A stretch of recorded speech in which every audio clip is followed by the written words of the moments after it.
All right. Good afternoon once again. Good afternoon. Hello. Good afternoon.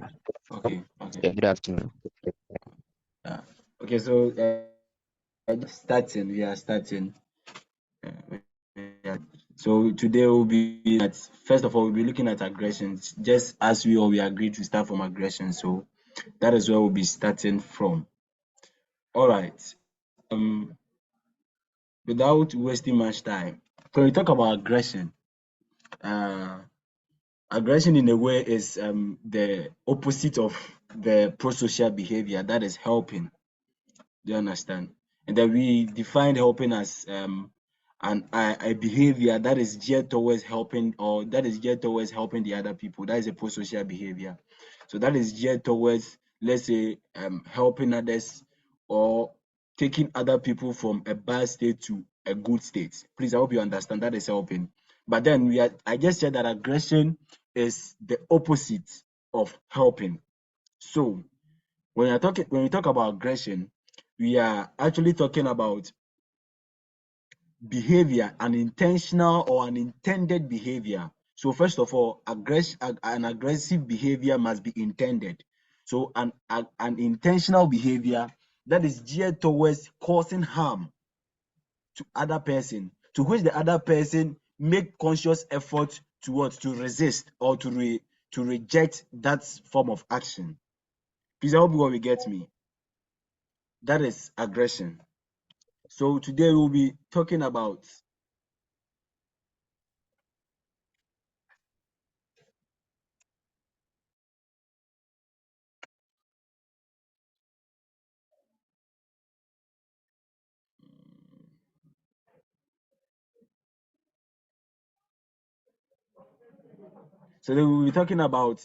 types of aggression.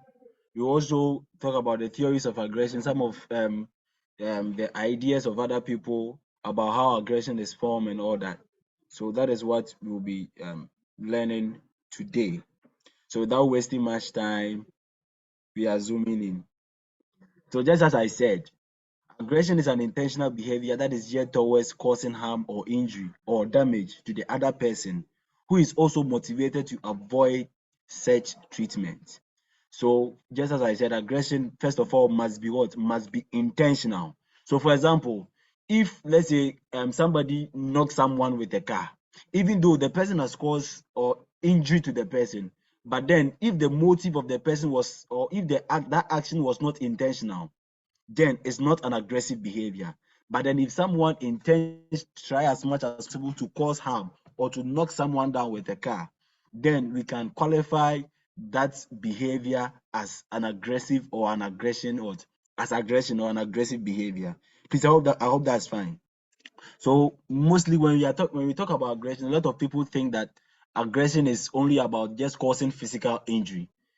You can be aggressive, or you can cause injury to other words that you want out. So aggression is not limited to physical, or is not limited to using physical substances, but then the psychological nature of it. Do you understand? Aggression, just by the words that you use, can also cause damage to other people. So that is an overview about what aggression is. Now, we're also going to talk about types of aggression. Types of aggression. Now, we have what we call a hostile aggression and then instrumental aggression. Just as I said, a hostile aggression. Please, I hope you can hear me. Hello. Yes, please. And then I hope Yes, we can hear you. all right. All right.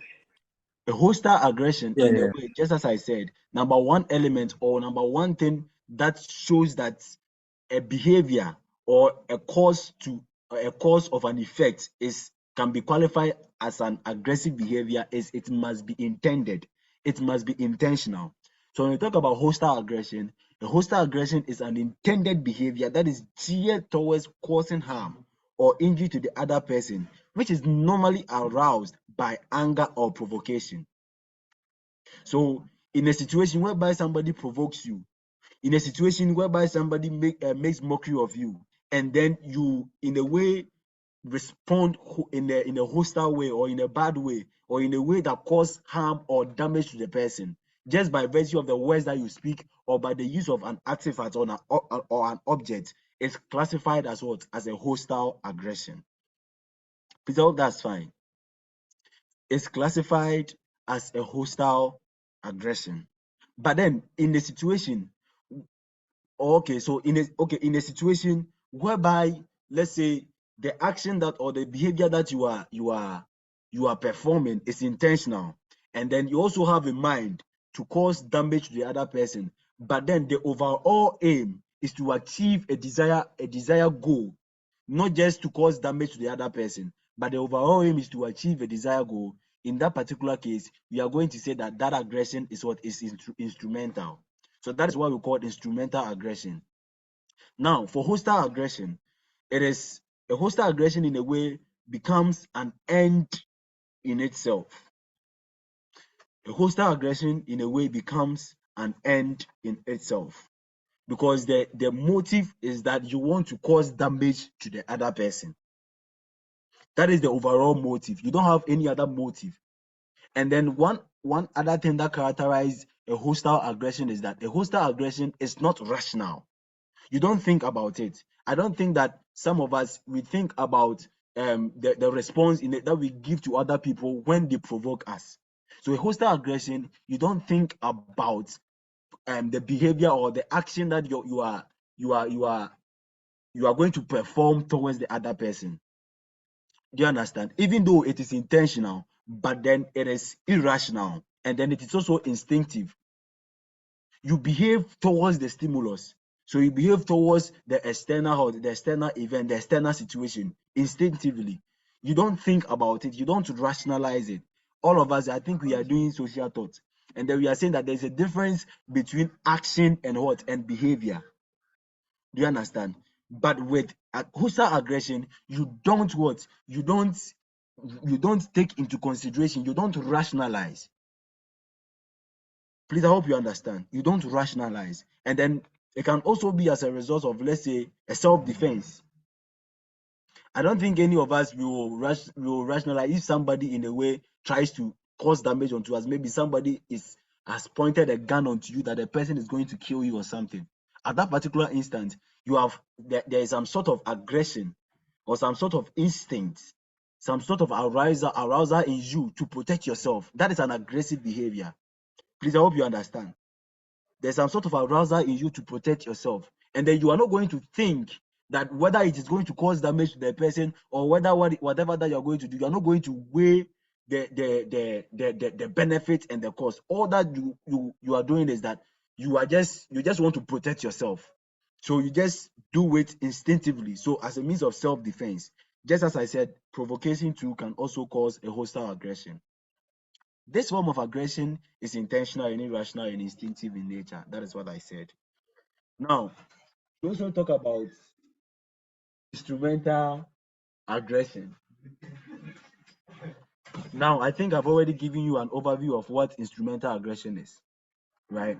Now, instrumental aggression, just as I said, is an intentional behavior or act that is geared towards causing harm to another person, but to achieve a perceived goal or motive. But to achieve a perceived goal or motive.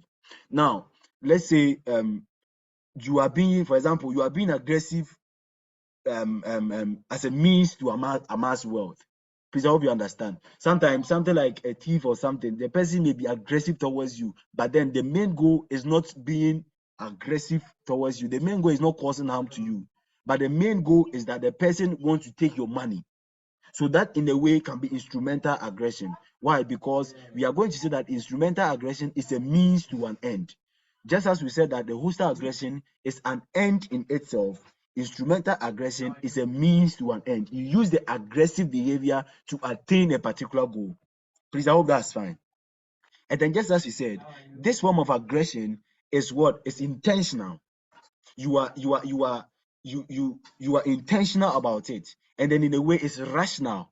You think about it in a way that you try as much as possible, the person that you want to you want to harm, you try as much as possible to you scream against the person.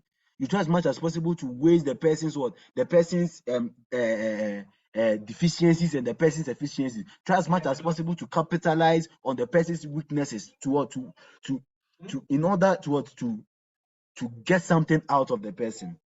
Please, I hope you understand. In order to get something out of the person. So that is instrumental. So you are using the aggression or the aggressive behavior, the idea to harm somebody in order to take something from the person. That is what aggression is.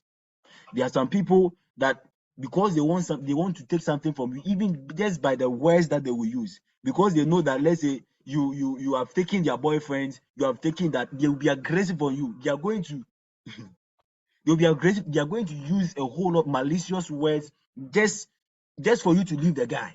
They are going to be aggressive on you, saying a whole lot of things, spreading a whole lot of rumors about you, just to get something from you. The main goal is not to just harm you, but the main goal is that you are going to leave that boyfriend, you are going to leave that girlfriend, or whatever that they want from you, you are going to give it to them. That is, in that situation, you are going to say that you are using what we call instrumental aggression. Please, at this point, does anyone has a question? Is there any question? Is there any question? No, please. All right. Please no. Please, if you have any question, you can just raise your hands and then I'll allow you to talk. Please, I hope that's fine. Okay. So Yes, please. we are moving to okay. Yes, Joanne, you can unmute yourself and then talk. So please, you said you said an example of self-defense that Mm-hmm. would be aggression. But then when you started, you said if it's not intentional, then it's not defined as aggression. Because Yeah. self-defense, like it's not planned. It's just in Mm-hmm. the on the spur of the moment. So Mm-hmm. what about that? Is that aggression or not? Yeah, self-defense in a way is aggression because at that particular time you are intentional about trying as much as possible to harm the person just to protect yourself. Please, I hope you understand. You want to harm the Yes, please. person. Yes, you want to harm the person just to put. So at that particular time, it's intentional. Please, I hope that's fine. Okay. So, Yeah, it's is there perfect. any other? Thank you. Yeah, is there any other question? All right. So, if you have any other question, you can let me know, and then we just take it from there. So, we are going to learn about theories of aggression. Now, when we talk about theories, let me define what theories are. When we talk about theories, we are talking about a set of assumptions that tries as much as possible to help us understand phenomena. Do you understand? We have different kinds of theories. We have conspiracy theories that when something happens, even though different people may be there, but they will all have different views on how they are going to what they are going to explain the situation. So the theories are set of assumptions that helps us to understand events or phenomena. Now, the same way, there are several theories that has been developed concerning how aggressive behaviors are developed and where aggressive behaviors come from. So we have what we call there's a theorist, right? A psychologist called Sigmund Freud. He developed what we call the instinctive theory, right? The instinctive theory. And then his idea is actually based on what we call the biology and then aggression. That is biological explanation to aggression. These people, they are saying that aggressive or being aggression or being aggressive is or human beings in a way are programmed to be aggressive by biological factors, that we are born to be aggressive. Human beings are programmed to be what? To be aggressive. That as soon as you are born, it is part of your genes, it is part of your traits to be aggressive. So Freud, in a way, developed what we call the instinct theory. And then his instinct theory, he developed two basic types or two basic form of instincts. That is the eros and then the thanatos or the thanatos, the eros and then the thanatos. And then according to him, each and every human being, as soon as you are born, you have this form of instinct in you to make a living. You have this instinct in you to live a life. You have this instinct in you to show love to other people. You have this instinct in you to try as much as possible to protect your life. In as much as that is the eros. So that is the instinct, that desire you have in you to show love to other people, that desire you have in you to care and to preserve, that desire you have in you to procreate in order to maintain your generation, in order to maintain your descendants. That desire, that instinct in you is what he called eros. But then the Thanatos is the instinct or the desire to death, the instinct that in a way stirs up in human beings. You see, we are just saying that human beings, in a way, we came from what? From let's say inactive state to an active state. So in a way, that inactive state arouse or arises in us, or in a way, how should I even put it? That inactive state, in a way, sometimes stirs some sort of desire in us for the body, or for the human body to go back to that inactive state. And then according to Freud, it is only when we are able to create a balance between eros and thanatos, that is when we will be able to maintain what? Aggression. Because No.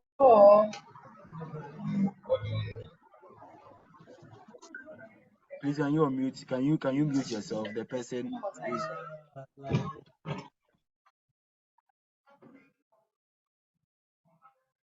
all right.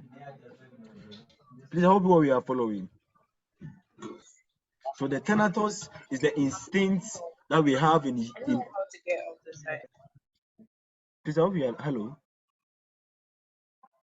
All right. So the thanatos is the instinct. Matthew. Okay. Yes. Oh, You please, can continue. You can continue. oh, okay. So please kindly mute yourself so that you not disturb the class. So the thanatos, that is, as I said, is the desire that we have in us to engage in aggressive behavior. That is what, according to Sigmund Freud, that is what he said, that every human being, you have the instinct to make a living, and then every human being, or to protect yourself, to show love to other people, and every human being, you have that instinct in you to try as much as possible to be aggressive. Do you understand? So he also used what we call the hydraulic theory to explain. According to this theory, emotions are seen as internal forces that, if not expressed or released, can lead to a psychological tension or disturbances. The release of emotion is seen as necessary for emotional well-being. So according to Freud, the hydraulic theory, he is trying to say that, see, each and every human being, even though sometimes you may be having some sort of aggressive behavior in you, you must try as much as possible to bring them out.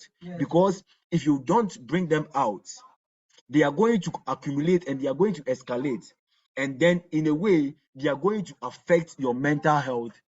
They are going to affect your general and your emotional well-being. So according to him, there are certain emotions that comes in us that we must try as much as possible to let them come out.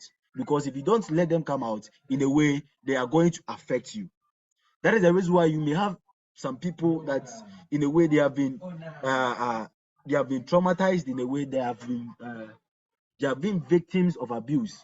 That in a way, it tends to affect their mental well-being. At that particular time, you yourself, you are being those people, they are being victimized. They don't have that ability to defend themselves. They are being oppressed by other people. So at that particular time, they are not able to express that aggressive behavior in them, because at that particular time, every individual, as soon as somebody provokes you, there is this aggressive behavior in you, or there is this arousal that stirs up in you, that you must be able to voice it out. But then we must be careful the way we voice, or the way we release those emotions that stirs us, or that stirs internally in us. Do you understand? Each and every one, we have that ability. It is not wrong to get angry. It is not wrong to get angry, but then the means or how you are going to express that anger in a way is going to determine whether you are engaging in aggressive behavior or not. So that is the hydraulic theory, that there are some emotions that are internal forces in human beings that steps us in us, that we must be able to release it. That if we are not able to release it, then it is going to what affect our emotions and our mental well-being.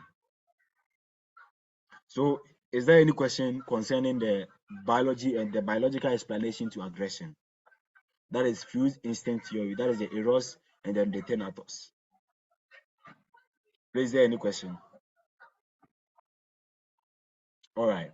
So according to, just as I said, according to him, human beings in a way are born to what? There are some aspects of human parts, or there are some aspects of the human traits or human genes that in a way make us, or that programs us to be aggressive. There is this man called Cesaro Lombroso. Cesaro Lombroso. He actually made or coined made a theory that there are some people who are born criminal, that he can actually look at the biological makeups of other people to determine that this people is a criminal. That you can look at the shape of their jaw, the shape of their head. Those people who have long hands are also born criminal. So all these people, they are saying that there are some people, or there are some biological makeups of us that in a way make us what? Show some sort of aggressive behavior. So that is the biological explanation to aggression.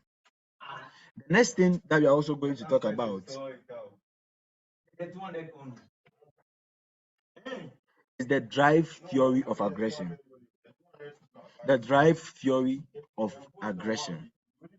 Now, just as I said, that the biological explanation to aggression, those people, Sigmund Freud and then other people, they said that human beings in a way are programmed, that aggressive behaviors are not learned, but rather they are part of our biological makeup. They are part of our biological makeup.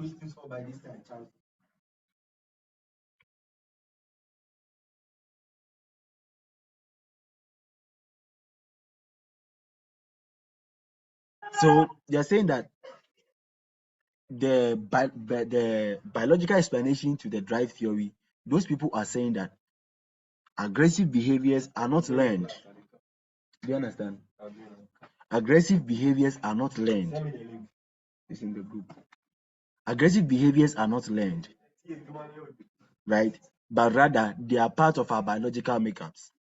But then the drive theories, in a way, are what? Are against the idea of Freud and his friends, that yes, you cannot tell us that human beings are part, or aggression is part of human beings. The drive theory of aggression says that the environment, the external conditions that human beings find themselves in a way, will determine whether they are going to engage in aggressive behaviors or not. So what the drive theory people are saying, that they actually mastered, or they actually capitalized on the fact that there is a stimulus, and then human beings actually respond to that stimulus. So they actually capitalize on the stimulus response couplet, that human beings in a way will react to what? To the external conditions that comes our way. And then number one underlying drive theory is the frustration aggression hypothesis. The frustration aggression hypothesis. This hypothesis now is, they are saying that frustration, when a person is frustrated, the likelihood that the person is going to engage in aggressive behavior is very high. The likelihood for the person to engage in aggressive behavior is very, very high. Now, when we talk about frustration, now they define frustration to be a deviation from expected, or from a deviation from expected results. That you are doing something, there are a lot of actions that you have put in place to achieve something, but then if it gets to the time that you are supposed to achieve whatever that you want to achieve, something just comes in, or somebody just comes in and just disrupts everything. At that particular time, you are frustrated. So the tendency for you to engage in aggressive behavior is very high. So according to them, frustration leads to what? To aggression. According to them, frustration leads to aggression. Another example about the frustration aggression hypothesis is this. Now, you see, we are in level 4, we are going to level 400, God willing. And then we are going to graduate. Now, when you graduate, we want to achieve, or we want to get a better job, a well-paying job. Now, when you get a well-paying job, now the next objective that you are going to set for yourself is what? To attain a higher hierarchy in that organization that you are going to find yourself in. So you are going to do whatever that it takes. You are going to do your master's, your PhD, or whatever that it takes in order to get to the maximum hierarchy in that organization that you find yourself in. Now, in a situation whereby you've tried everything, every means that you are going to do, right? But then let's say your supervisor or somebody in the office, because the person has gotten to realize that you have every qualification to attain, you have every qualification to become a manager, you have every qualification to become the CEO of the company. Because of that, the person is going to what? To frustrate your life. The person is not going to allow you to attain the goal that you want to attain. At that particular time, you are going to be frustrated, and then the tendency for you to be aggressive towards the person is going to be very high. So that is what the drive theory is telling us, that frustration leads to aggression. Now, with this theory, there has been a whole lot of critiques against this theory, but however, this theory is still relevant. There has been a whole lot of critiques against this theory, but however, it is still relevant today. So that is about the drive theory of aggression. Is there any question? Please, if you have any question, please kindly prompt me, and then we'll take it from there.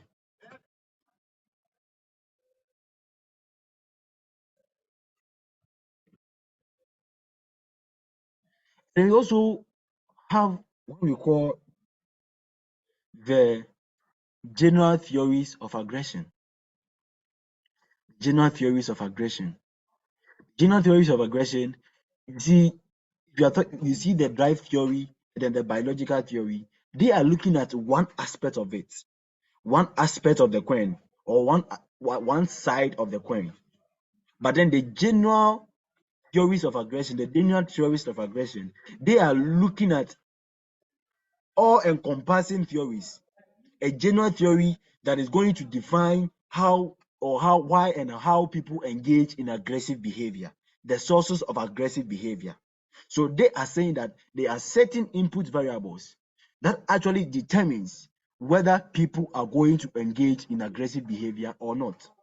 So the input variables that they are saying, that they categorize the input variables into two main things. That is the situational factors and the person factors.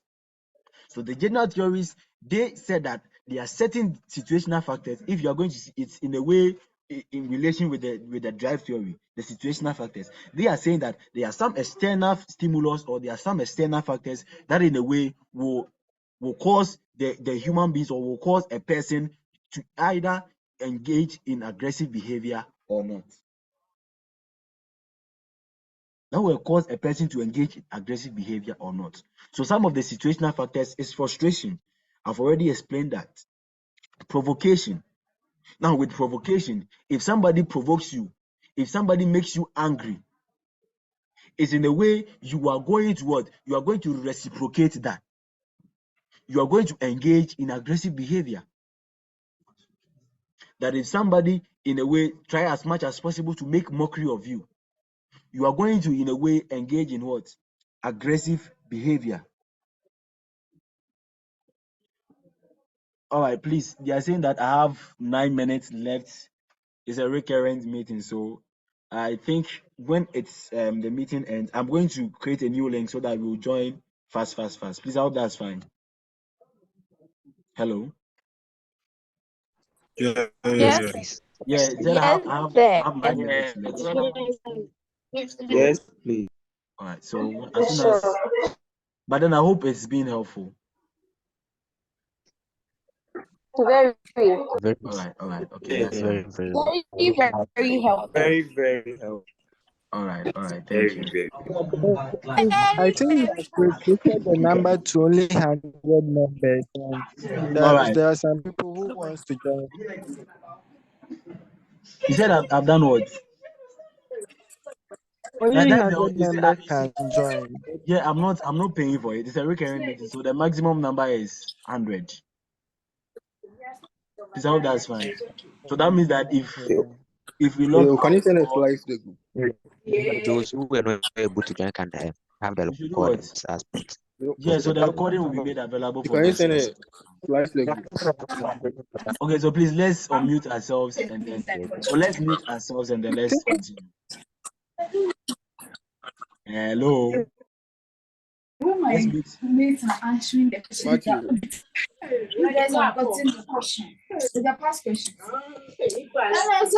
Matthew. Yes. Matthew. Yes. I've muted everybody. All right. So please, I hope you all can hear me. Now you are continuing. So that is the situational factors. Now with provocation, one thing we also need to know is that when we are talking about the provocation, whereby somebody is going to make you angry, somebody is going to provoke you to do it, like making mockery, somebody is going to tease you and all that. What you also need to understand is that provocation, whether provocation is going to lead to aggression or is going to lead to aggression, is dependent on the attribution that the person is going to attach to it. That in a situation whereby I know that you are intentional or you intentionally try as much as possible to provoke me to anger, at that particular time, I am going to engage in aggressive behavior. That you are intentional, you, this person, you are intentional always, each and every time you want to make mockery of me, you are intentional to make me angry, then I am going to engage in aggressive behavior. But then in a situation whereby the person does not attribute the provocation to be intentional, at that particular time, there is a less likelihood that the person is going to engage in aggressive behavior. Please, I hope you understand. So provocation in a way is subjected to the attribution that the person is going to give to that situation. That if you are teasing me, unless I make inferences to determine that whatever that you are doing, you are intentional. Whatever that you are doing, what should that, and you are intentional, right? You are intentional to make me feel bad. You are intentional to make me feel bad. In a way, you are going to engage in what? In aggressive behavior. And then also on the provocation, there are certain sort of, let's say, if you are being stereotyped, prejudices, in a way, those things sometimes when you gear it towards, let's say, a particular person or an individual, there's a less likelihood that the person is not going to engage in aggressive behavior. But then in a situation whereby you bring the loved ones of the person in it, that you insult the person, in with the parent of the person inclusive, with the tribe of the person inclusive, at that particular instant, the person is more likely to engage in aggressive behavior. Please, I hope that's fine. So that is about provocation. Now, cues associated with aggression. Cues associated with aggression. Now, there are certain that some, even though the person may not always say it, but just the facial expression, just how the person is going to behave towards you, that would determine, will also reciprocate that person aggressively. But you'll be talking to just at that particular time, it's a cue associated with aggressive behavior. At that particular time, you are going to also behave towards the person. Just bear in mind, being aggressive is not always limited to using physical objects, but then the psychological aspect of it, the ways that you're going to also can determine whether you're also being aggressive or not. Please all